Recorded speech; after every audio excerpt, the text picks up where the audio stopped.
Pat Oates, please. I didn't see how small. I'm so sorry. Get off the raft. All right, it's good. Keep it going for Catherine, everybody. Come on. Yeah, whatever that is. An olive? Yeah, this is the best raft. Just looking at how white you people are. This is awesome. If someone walked in right now and saw my bald head and your white face, I think it's a Hitler Youth rally. This is a weird night. It's a weird night. If you're saying, oh my goodness to that, get on, lady. It was a chandelier for everyone. You know what I mean? We're all doing this. It's awesome. The Great Pumpkin came out. This is a great night for everyone here to be here.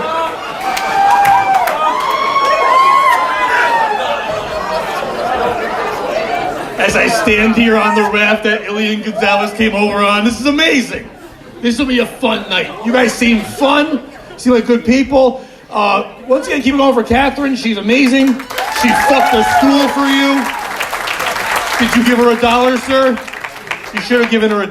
That's what you do when a woman performs like that on a stool. You give her $1. I like your boner anyway.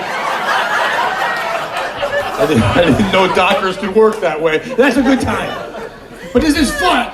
Catherine's great, and your headliner's amazing. And what's great about working with professional comics like that is that they understand, they get it, they know how to make people laugh. They don't get nervous. I perform at Mohegan Sun once a month on this show where there's very young, new comedians performing, and I host that, and they're terrible, and it's fucking amazing. If they come up, they're scared, they don't know what to do, and the thing they fear the most is not something you think they would fear. You would think it's like performing at a casino or being in front of a big audience, but it's not. The one thing they fear is old people. Now, when I say old people, you and I think 100, they think 42. That's what they think old. Because they're all 21. Like, what do you know, Grandpa? You don't know anything. And it's like, they're like, I can't tell my sex jokes, Pat. Old people don't know about sex. It's like, who do you think invented all the cool shit you do? Like, you might call it a rusty trombone, but Grandma called it Tuesday. You know what I mean? A lot of grandmas here tonight. Anyway, it's weird when I tell that joke and notice how many people fucking get that. It's weird. There's one guy like, I'm Googling now. But anyway, it's weird that they're that way. It's an odd thing that we do. That people think they don't get it. That old people don't understand it. But old people, I don't know if you guys know this, every one of your grandparents fucked. I did that joke once. A lady goes, my grandparents never had sex. I'm like, then how the fuck are you here? It's just an odd thing. We don't understand it. It's a crazy thing. You know, you don't want to think about your grandma fucking. But all of you fuck. All of you do. And you're not young. I can see you, and I've watched a couple of you fuck. You don't know that, but close your blinds. Anyway, but it's this weird thing where we just don't think of it that way. But you're young, you fuck, and you're gonna be old. Like, you know, you guys, you fist, and you know what it's like. And then you'll be older someday, and you're the artist that formerly fisted. You know what I mean? You'd sing that song, Let's Fist Again like we did last summer. Let's fist again like we did his rear. You know what I mean? It's a song. You'll never sing that okay again. The way you're laughing is like it just happened. You know what I mean? Was he watching us? Does he know my porn name? It's like, it's weird. Now, I don't watch stepmom porn, but you're fine. But that was a laugh of a man who watched a lot of stepmom porn right there. I like that. It's okay, because it's not your real mom. You know, and stepdad was at work for 13 minutes. Someone's got to fuck her anyway. Torrington knows it's porn. This is weird. No, but it's just weird. Like, I make jokes like that, but you guys can laugh. Everyone can laugh when you get older, because it's weird that young people think. We all thought it too. Like, there's no way older people have sex. Then we get older, like, what the fuck were they talking about? You fuck better the older you get. You know what I mean? Because you stop caring about the other person. But anyway. It's like, coming? Oh my God, I don't even care if you cry. Anyway, so it's like, Consensually quiet, of course. Anyway, so, but it's a weird thing, and I think we're that way because we never looked at our grandparents as sexual beings. Now it's 2019, almost 2020, and everyone's like, we're all equal, right? It doesn't matter what gender, race, color, we're all the same, right? What about old people? Fuck them, they're gonna die soon. Nobody cares. We don't look at none of you think about old people as sexual beings. If you did, we'd get along better. We should all think of everyone as the same. Except for some of you that jerk off to grandma porn. But the rest of you, that's a weird whistle. Anyway, that should come with a side of mace, that whistle. Anyway, it's a weird thing. We need to, I'm killing it. Anyway, it's just an odd thing that we do. We need to start looking at everyone the same. That's why this holiday season coming up, when you're sitting across from grandma watching her chew weird,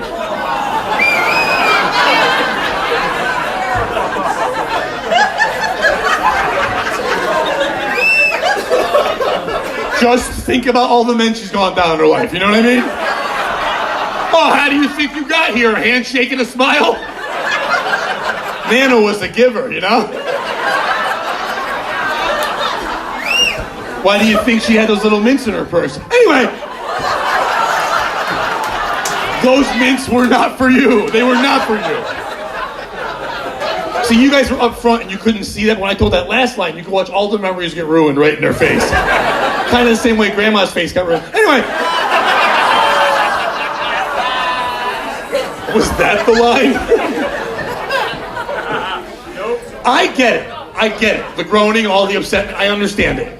Because, yes, there's a moral to that story. It's a little crude, but I understand there is a moral there. But some people can't be on board. I'm sorry, we're talking about... My bad, I'm just living a dream. Keep going. Sir, do you go home and jerk off the pictures of Helen Keller till at least she's quiet? Anyway.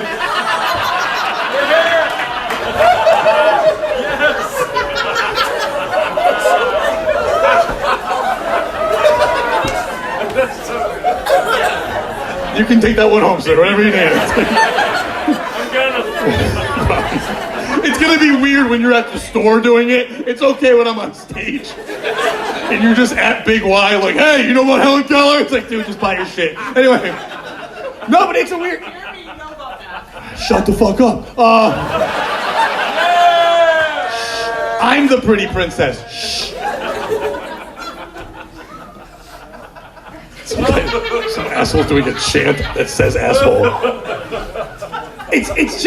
I understand people get a little wacky with that joke. And they can't take it no matter what. Because that's a tough subject, Grandma. I understand. I did the joke one time and a lady stood up in the back of the room and she goes, no. And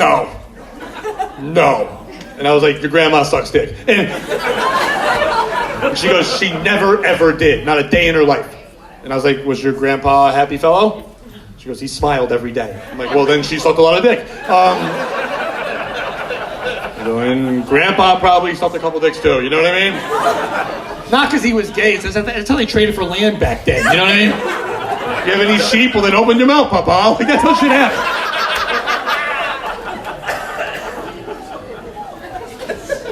But we can learn a lot from older people. I like to make those jokes because we can laugh at it. The older you are, the more you can laugh. I'm looking at a lot of you are over 60, and your face has that look of racism. Like, you have that look. Like, maybe you're not racist, but you held the hose. But anyway, so it's like... If you know history book, first of all, sir, when I tell that joke, it's in jest. You can't cheer it on. There's a difference. One guy telling the joke is fine. Two starts a rally. It's not a good thing. We both have Michael Chiklis' face. It's not a good thing to do. Google that. That was fucking brilliant. But anyway. Yeah. No, but you can learn. You can learn from older people. One of the best things I ever learned in my life, I learned from an older person. And I'll tell you a story of how I learned it. First of all, round of applause if you ever had road rage in your life. Now, man, when you clapped with a vigor, because you thought, I better clap loud because everyone's going to clap, right? And then you noticed 18 people clapped. I don't know if you know, all the ones who didn't clap, they're the ones who cause it. I don't know if you know that. They're like, what's he talking about, road rage? I always close my eyes and turn left. I don't give a fuck, it's fine. What's your thing? Okay, so you're in your car, you're driving by yourself, mind your own business, someone cuts you off, what's your thing? What do you do? Oh, Swear. Window up, window down, depending on the season probably. But that's fine. Swearing, whatever you do. Thank you for answering like a human being. I appreciate that. I did a show one time and I asked a woman and she goes, I just follow them to their house. And I got her number because that was kind of hot, you know what I mean? So, I always confuse passion for crazy. So, crazy as healthcare. The difference is there. What's your thing, dude? Do you ever get road rage? Yeah, and do you just let it go? Swear up a story. Yeah, it's the best way to do it. But at the end of the day, it's this too, right? I mean, we've all done that. We don't mean to do it. We give that finger. It's all this thing here. But it doesn't mean anything. Like, you're nice people. I called you a pumpkin from the get-go. And you were smiling and nice. And ma'am, you're way prettier than he deserves. And like...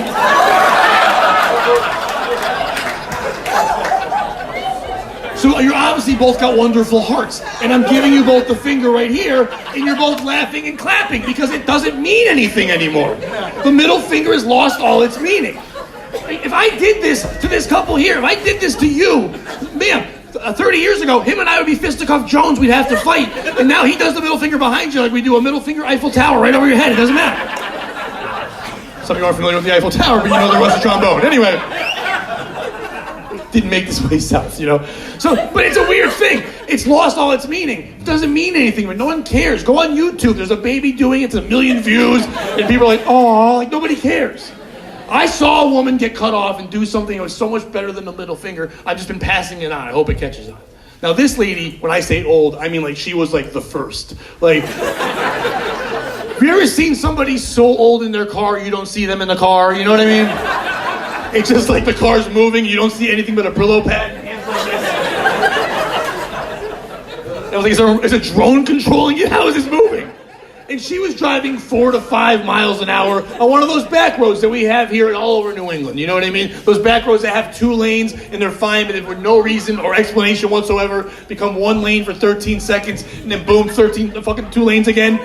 It's insane. There's like 8 red lights in a row. This actually happened, if you're familiar with the area, Route 17, like in Durham, the Middletown, you know where you drive by the Durham Fair, 18 Valeros, and then a lot of crime. It's a good time. And I was driving on that road, and I watched this woman. She was like a million, and she was driving 4 to 5 miles an hour, and it was about to become 1 lane, and this guy cuts her right off, and she's so pissed. You can see steam coming off her Yankee Candle air freshener. That's how pissed she was. And then it becomes 2 lanes again, and boom, it's a red light. Now this guy that cut her off, he was white trash. Like, okay, if you're from Connecticut, he's from East Haven. If you're from Massachusetts, he would be from Fall River. If you're from Rhode Island, he's from Rhode Island. He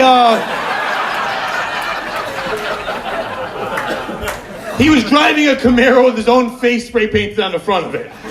He had a bumper sticker that said, "Who needs a GED anyway?" You know what I mean? He had his mullet was flowing good. His one tooth was shined up nice. He was killing it. And they're at the red light. They're lined up right here, and it's go time. And I'm right behind them, best seat in the house. Because there's 3 things that happen in life that make your life complete. You know what I mean? The birth of your first child, your first kiss, and the first time you see an old person give someone the middle finger. And this is like so much better than that. You know what I mean? She rolled down her window, and she went to extend her arm. And you could hear the osteoporosis. It was like a Transformers movie. It was like... She had all that bingo flab hanging off her arm. Going in the breeze like a chicken, like a turkey's neck just flying around. And she motions to the mullet, man, and she's like... Proving how old she is. Who the fuck rolls their window down anymore? Not mullet, man. He just ripped the garbage bag off his window. It was like, what? And now it's time. Now it's time, 'cause now I'm waiting for the crypt keeper just to give that talon, you know what I mean? But it was better than that. Her arm's out the window. She makes eye contact with them. She goes like this. She does this. And then she simply did this. Fuck the middle finger. It's the coolest thing I've ever seen in my life. This woman's so old, probably driving herself to her own funeral. Took the time and effort out of her short life to say, I did not enjoy your driving. I'm judge and jury. Fuck you. You know what I mean? So So tonight, you go to the bar and someone bumps into you, don't give them the finger. You know what I mean? We look at us. We've all lived the finger. You know what I mean? Just go like this and poof, like that. Tonight, after the show, you guys are all in a good mood. You're away from home. You're having a good time. You're drinking. Some of you way too heavily, and you're having a good time. Some of you have a problem. Really calm down. Anyway, so you're doing that. You're having fun. You're going to go home, and a lot of you are going to go home and make the sweetest of love. And some of you guys will think you did well. Guys, you didn't do well. Ladies, don't throw on the couch. Just go like this. Just like that. And ladies, a quick side note. If he likes this, try this. You never know. Anyway. Fisting applause break from that guy. Anyway. Like I said, like Catherine said, my name is Pat Oates. I've been on TV twice, but you never saw it. I was on a channel called TLC, and the show was called Extreme Cheapskates. Does anybody know the show? White trash. The rest of you, if you don't know the show, it's what the name kind of tells you what it is. People do things on the extreme cheap. This one woman, she goes, puts on fashion shows on the cheap. She goes through the obituaries. That's the crazy thing she does. She goes through the obituaries. And if someone dies, and a woman who has like a fashionista, if you will, and doesn't have any daughters and just sons to give the clothes to, she contacts the sons and asks the sons for the dead mom's clothes. TLC hired me and paid me $50 to pretend my mom was dead.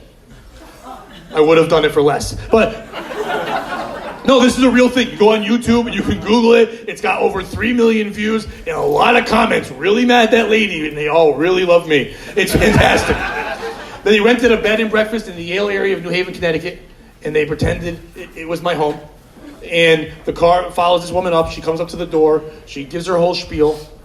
They close it on my face. It looked like I was crying, but I was just high. And they go, and then she says her whole thing, and I just go, You want my dead mom's clothes?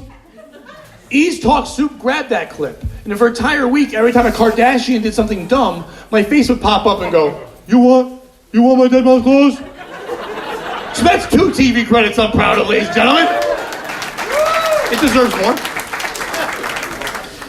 The night that show came on TV, I was performing somewhere and I couldn't watch it. My mom and dad both watched it. They're divorced, they watched it separately. And my mom texted me right away and goes, It's a little weird to hear that I'm dead. But I'm proud of you. And then like a minute later, my dad texted me and goes, Really proud of you and happy to hear about your mom.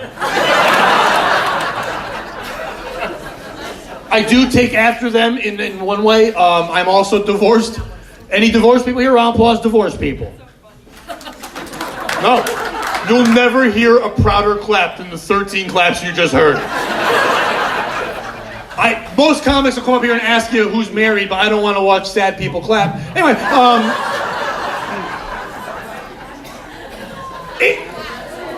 it's a weird thing. Marriage is weird. I don't think we're supposed to do it as a species. I really don't. We're the only animal out of all the animals that gets married. I did this joke one time, and a lady goes, Penguins. I'm like, excuse me? She goes, Penguins have a rock ceremony. I go, well, I know someone else who's never getting married, ma'am. Nobody fucks penguin knowledge, lady, you know what I mean? But yeah, we're the only animal, and penguins, out of all the animals that gets married. That's weird. We're also the only animal that pulls out. I don't know if you know that. I've never seen a giraffe pull out and spray the face of another giraffe. Never seen it before. That's a weird trip to the zoo for you and your kids, you know what I mean? That's weird when I watch people go to their phones because they know what they're looking up. It's like, either are we the only animal that pulls out or giraffe porn. But either way, I think we need to calm down as a people. I think in 2019 we're pent up. I think social media is doing it. We're angry. We're seeing people. We gotta relax. We gotta take breaths. We gotta calm down. You know what I mean? Like I was at the casino another time getting ready to do a show, and I was coming down the escalator at Mohegan Sun, right where the arena is, if you know the area. And I'm coming down the escalator, and there was a WNBA game gonna happen. So the audience was about the third of this. And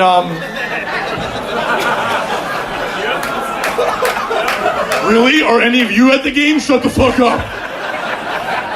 Which, by the way, I don't understand at all. I would pay $1 million to go watch one Larry Bird, but to watch 10 women that look like Larry Bird, that'd be amazing. Anyway, a couple Rodmans on the bench, it's a good time. Once again, Google that, fucking brilliant. Anyway, so I'm coming down the escalator, I'm getting ready to go to my show, and in the lobby is a bunch of little kid cheerleaders, because that's the halftime show at the WNBA game, is little kid cheerleader. Now we've all seen, even if you don't have kids who are cheerleaders, we've all seen them, usually outside of a Stop and Shop, yelling at you to buy candy, where they're like, you want to get some candy? And they start cheering it, be aggressive, B-E, aggressive with a B-E-A-G-R-E-S-I-V. And they all cheer. And they've got more makeup on than an 80-year-old whore, and they got their pigtails, they got their face pulled back like they're Joan Collins, and they're like, and they're just like, get some candy! Like, they're all like that. And they're running around the lobby like little velociraptors, like, just running around. And 3 of them were practicing on the other side of the escalator, where you could only see them if you were coming down the escalator. You couldn't see them if you were walking around. And I looked down, and 2 of them were about 12 years old, looked at this 8-year-old girl, and they just go, don't fuck this up for us. And you just watch this adorable little 8-year-old girl turn her face, look at them and go, I'm not gonna fuck it up, I'm gonna stick the flip. This old man next to me says, did you just hear that? I go, hear it, I'm canceling my show and I'm going to halftime. This is gonna be amazing. Because she will not stick the flip. She will fail. This will be great. I'm going. There's no way, that's too much pressure. And as I'm coming down, I watch a guy come over, and you can tell he's the father of them, and he's being the voice of reason. He's like, hey girls, come on over here. And I'm like, oh good, finally someone to say, hey, you're young, don't worry, life's gonna suck, but not till you're 14. Like, relax.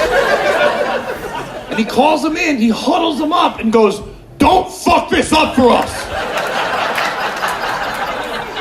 And you know she fucked it up. There's no way. She jumped up, she went in the air, she came down, she Bambi-legged the shit out of it. You know it was bad.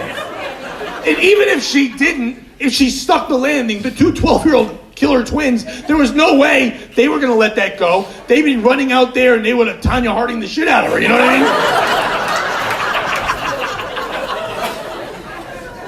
And then the dad's just yelling out from the audience like, this is why mom left. You know what I mean? It's a good time. Speaking of Tanya Harding, real quick, I don't know if any of you watched it, but I like to watch that show on Food Network, the Worst Cooks in America. Does anyone see that show? Yeah, Tanya Harding was on that show. And did you notice they did not mention the one thing she's famous for? And I don't mean figure skating. They were like, figure skater, Tanya Harding. I'm like, really? Really? Like, she's more famous for hiring a goon to fucking club the shit out of a lady's leg. You know what I mean? How can you not talk about that? Is the Food Network too above it? You know what I mean?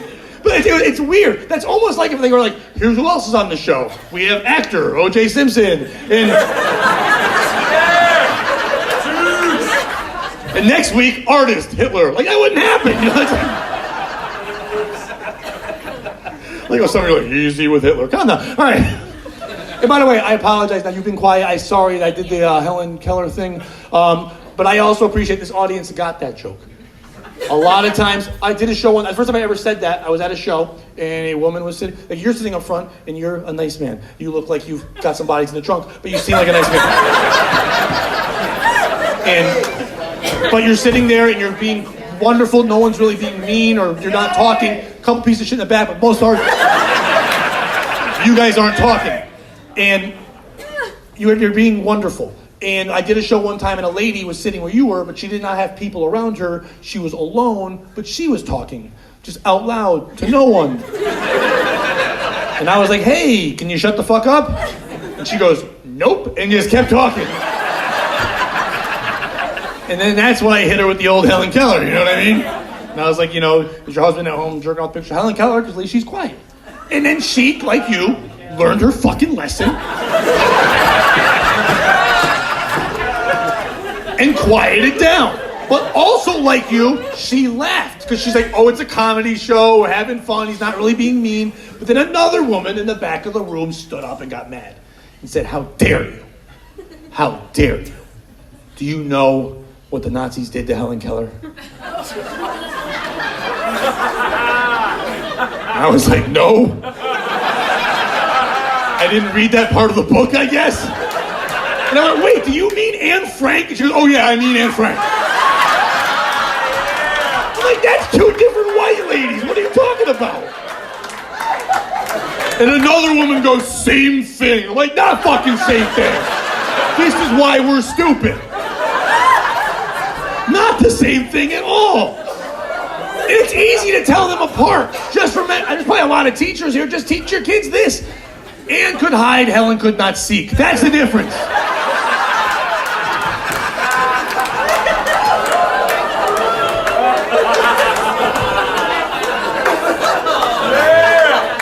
All right, guys, I'm gonna leave you on this. I've got two kids who I love more than anything. They're 18 and 14 years old. They're amazing. I love them. A lot of comics come up here and make jokes about, oh, I hate my kids, and we all do that too. We don't. It's weird in society. We make those jokes like, how are your kids? Oh, I'm happy they're not with me. But like, fuck that. I love my kids. I made them my own dick. I'm super proud. You know what I mean? And they're my best friends. We laugh. We have fun. I enjoy it. But they're much older now, and I do miss little kids. Not like a baby. If it's 0 to 1. Throw it outside.